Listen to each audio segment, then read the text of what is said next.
Now let's look more in depth at what happens in mitochondrial dysfunction and its role in autism. So we'll start by looking at mitochondria. Obviously, most people don't spend a lot of time thinking about mitochondria, and it's a very complex area of biology. It's hard to wrap your mind around, but I think it's important to have a basic understanding because it can really inform how you think about testing and treatment. So let's start with something that's more intuitive, and that's the human body. The human body has many different systems and organs, and each has its own distinct function. But all of these are made up of a basic unit, which is the cell. And on the left here is what I think is a rather stunning microscopic view of an actual human cell. And on the right is an illustration. And the body of an adult has close to 100 trillion cells. And inside the cells are many subcellular organelles. And among these are the mitochondria, which are circled here in red. Now, this illustration only shows 2 mitochondria, but in fact, a single cell can have up to several thousands of mitochondria. And what determines the density of mitochondria in any tissue is its energy requirement. So tissues that require more energy, for example, the brain and the muscle, because they're very metabolically active, will have a higher density of mitochondria. And those areas tend to be the parts that show signs of poor function when mitochondria aren't functioning well. There are other organs in the body that are also very metabolically active, like the heart, the liver, the kidneys, and pancreas. And that, I think, is useful for you to know because when a child has autism or other neurodevelopmental disorder, if family members have diseases affecting these other organs, it makes it more likely that the child's, that mitochondrial dysfunction is playing a factor in the child's difficulties as well. So I'd like to show you this brief video. It's put together by a really wonderful organization you may know called Mitoaction, and they provide education and support to families. This video gives what I think is one of the best overviews of how mitochondria work. At mitoaction.org, we're dedicated to educating the community and supporting people with mitochondrial disease, or MITO. MITO is sometimes called the invisible disease because there are potentially many different symptoms, and not all patients will exhibit every one. Mitochondrial disease is when the energy-producing centers in your cells work less efficiently. These centers are called mitochondria. Let's take a closer look. You're looking at muscle cells. These cells actually make up your muscles. Mitochondria live inside of your cells.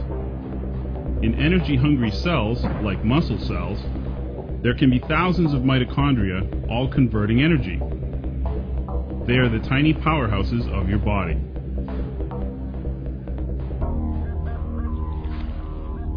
Inside of these energy factories is where your food, broken down into microscopic pieces, is turned into the energy your cells need.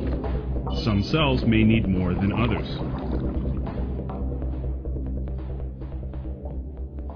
Producing even 1 unit of energy is a colossal task. It requires 5 different energy stations. The first 4 stations produce energy, making fuel with the use of energy carriers. Every station must work perfectly in order to produce enough energy.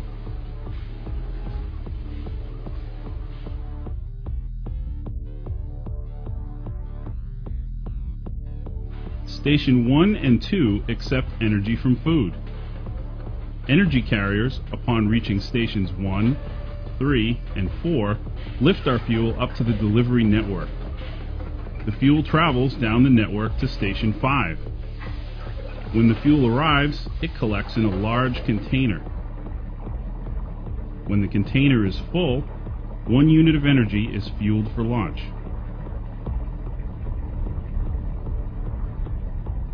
And off it goes.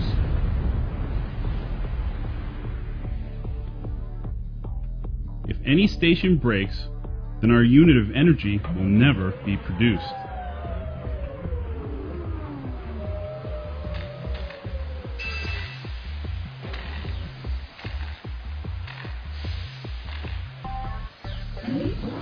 If the mitochondria are sick, then they will not produce enough energy for the cell. The cell will get tired.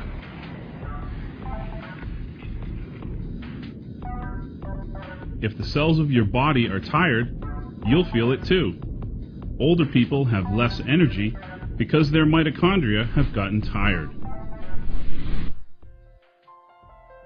A common symptom of mitochondrial disease is weakness and being tired all the time. Mito can affect many important organs in your body. There are many symptoms of mito. Each patient expresses different ones.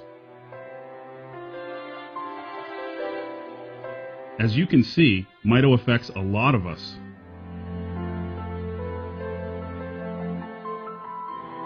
It is also related to a wide number of other diseases. Together with mitoaction.org, we can create a better future for every child and adult battling mitochondrial disease. So let's look more specifically at how mitochondrial dysfunction relates to autism. At the end of the video, they referred to brain disorders as one of the types of diseases that mito is related to. And just in the past several years, research has really started to show that autism is one of those brain disorders where mitochondrial dysfunction is very likely to be common. So this was a study at UC Davis looking at a range of biomarkers for mitochondrial dysfunction in children with autism compared to neurotypical children. And it found that 80% of children with autism had signs of mitochondrial dysfunction on biochemical tests. And the test that they did looked specifically at the activity of the mitochondrial respiratory chain complexes that you saw in the video. And here are several other research publications that have come out in the past 10 years, all showing evidence for mitochondrial dysfunction in autism. This is a review article in which the researchers analyzed the results of 18 different studies and found that 78% of those with autism had blood tests indicating mitochondrial dysfunction. And this is an excellent review paper published in 2012.